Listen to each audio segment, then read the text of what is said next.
Bien, mesdames et messieurs, comment allez-vous? Je suppose que l'homme que vous voyez à l'écran, se trouvant être un homme recherché, est un peu connu. Je sais que ce que je vais révéler est assez simple à comprendre parce qu'il y en a qui ne veulent pas du tout le retrouver. Mais comme ce n'est pas vraiment mon affaire de savoir s'ils le retrouvent ou pas, je me demande pourquoi je devrais m'énerver s'ils ne veulent pas le retrouver. Ce qui semble être incroyable à dire, puisqu'en théorie, ceux qui le cherchent doivent le retrouver puisqu'ils le cherchent, pour une raison qui s'appelle un genre de meurtre qui a quand même été assez incroyable. Mais comme je suis moi, et que je sais que vous savez que je suis celui qui a découvert l'enfant Estelle Mosin, en médiumnité dans la nuit du 17 au 18 mai 2017, dans une sortie d'ascension spirituelle dans la ville de Metz, et que ma recherche par médiumnité a été volontairement proposée sur la générosité. Il se savait être maintenant raccordé à ce Xavier Dupont de Ligonnès, car si je le retrouve et que eux ne veulent pas que je sois vu comme celui qui a retrouvé cette Estelle Mouzin, alors que va-t-il se passer si je le retrouve? Et comme je suis à cet instant à vous le dire, je préfère le dire d'une manière où vous pouvez vérifier, parce que le problème avec ce que je dis, ce n'est pas trop ce que je dis. Le problème avec ce que je dis, c'est que ils savent que c'est la vérité et qu'ils savent que je l'ai découvert au mètre près. Ils ont même cru que c'était moi qui l'avais tué, cet Estelle Mouzin. Et quand ils ont commencé à chercher dans mon passé, à l'instant où je leur ai proposé la médiumnité, ils ont dit que c'était tout simplement impossible puisque à cet instant, je faisais le service national. Et force est de constater qu'après une certaine insistance, ils ont compris que ça ne servait plus grandement à insister. Bon, me voilà. Je suis arrivé à sortir de l'explosion. Nous sommes arrivés à une sorte de retour de ma possibilité de pouvoir travailler. Bien, alors si vous comprenez ce que je veux dire, c'est simple. Vous cherchez l'homme que vous voyez à l'écran. Vous le cherchez parce que vous l'avez un peu vu comme étant un meurtrier de sa famille. Et vous vous demandez que se passe-t-il avec les manières de ne pas m'entendre ou de ne pas vouloir me solliciter. Après, moi je me demande, mais qu'est-ce que c'est que ce Kroppenbrook que j'appelle cela comme cela? Ce sont des gens qui ne veulent pas de mon aide, mais ils ne veulent pas, parce qu'ils savent que si je le retrouve, eh bien, ils sont, eux, vus à cet instant comme ceux qui ont dit que moi, je ne devais pas être honoré d'avoir retrouvé Estelle Mouzin. Bon, faisons court, de toute façon, moi, c'est simple, je m'y mets, je le trouve, et après, c'est à vous de payer la note de la découverte pour dire mon travail. Et si c'est encore voulu gratuit, alors ça devient de trop, mais sachez que moi, je ne suis pas vraiment fait pour travailler avec des Kroppenbrook comme certains se nomment eux-mêmes, mais je n'aime pas trop les quiches pour dire les cloutes ou les croûtes ou je ne sais comment vous dire. Bon, que faire avec cet homme? Finalement, moi, je m'en fous, vous voyez.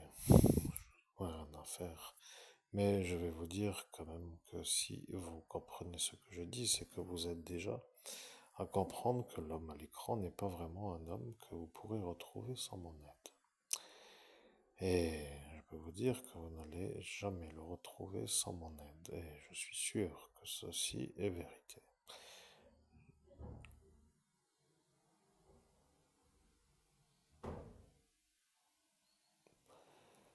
Bien, je vais quand même, je vais quand même essayer de vous faire un récit simple à comprendre. L'homme que vous voyez à l'écran est en tenue de travail. C'est un genre d'individu qui se trouve être dans une certaine manière de se présenter comme un entrepreneur qui pourrait, à certains instants, être reconnu comme un genre d'actif. Et dans sa tenue de travail parce qu'il aime se mettre au travail, regardez, il a une sorte d'attitude d'être présentable pour un emploi. Il y a une manière de se dire qu'il est quand même un peu, à cet instant, dans une sorte de rythme de travail. Que voulez-vous que je vous raconte d'autre sur cette photographie? Il n'y a rien d'autre à dire. Prenons une autre photographie de la même personne.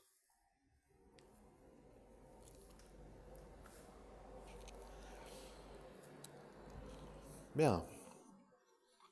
Voilà donc le même individu avec une sorte d'autre attitude. Vous voyez, il n'a pas l'air très épais dans le sens du gabarit. Il a l'air d'être un peu un genre de homme de la détente à cet instant. Et forcément, un peu stressé peut-être de ne pas avoir d'emploi, peut-être avoir, selon le paramètre de ce qui peut le stresser. Certains regardent toujours les angles pour savoir si les gens sont stressés. Après, je ne sais pas dans quel registre celui-ci pourrait être stressé, mais dans mon cas de figure, je ne me mets même pas au travail. Vous voyez, je commence juste à vous indiquer. Il n'y a pas trop de choses à raconter. Vous voyez, cette photographie ne fait pas trop, trop sérieux. Bon, on va dire sérieux. Après tout, regardez, il n'y a rien d'autre que de dire qu'une simple photographie peut faire un double personnage. Il y a une coupe de cheveux qui n'est pas la même. Cette coupe de cheveux fait un peu une autre attitude que l'autre coupe de cheveux. La tenue n'étant pas la même, ça ne fait pas aussi sérieux. Et après, on se demande pourquoi celui-là ne serait pas Monsieur Tout-le-Monde. Et peut-être simplement que cette photographie est une sorte de vie en dehors du travail, dans un moment de détente ou de repos, ou d'absence de travail, ou de moments convivial ou festif ou de détente. Ce n'est pas du tout la même ambiance, vous voyez. C'est un peu la détente en dehors des obligations, et là, c'est un peu le paramètre d'être vu en tant qu'homme, voire comme une sorte d'énergie possible au dialogue, de la fonction, du métier. Ça ne sert à rien ce que je vous révèle à cet instant, c'est juste pour que vous compreniez que de me faire travailler d'une manière gratuite comme je l'ai fait n'est plus possible. Alors, qu'est-ce que vous voulez que je vous dise, chers amis auditeurs? Vous avez peur de le retrouver maintenant que je le raccorde à Estelle Mosin?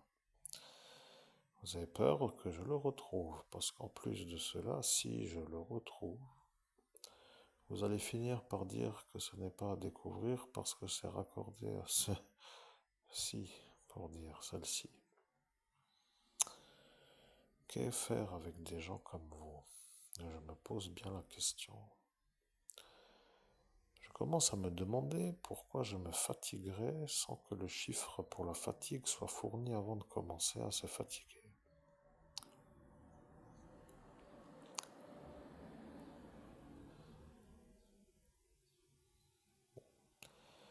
Il n'y a pas grandement de choses à dire plus que cela. Si vous avez envie que je vous aide à retrouver le cadavre de cet homme, il va falloir faire une offre, et une offre qui me mette dans la motivation de chercher.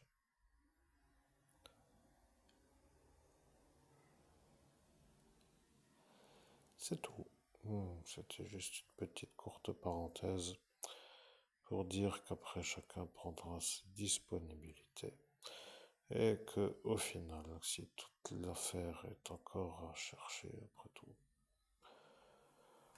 pour dire ne pas chercher, parce que certains disent toujours, c'est une sorte de se mettre en route comme pour dire, regardez, comme je l'expliquais. Certains sont animés d'une sorte de névrose.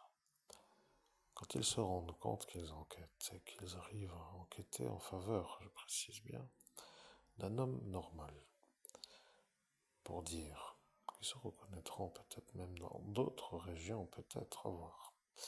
Imaginons que vous enquêtiez pour faire l'honneur d'un homme normal et que vous soyez fou, vous, dans la fonction, alors ça ne va déjà pas.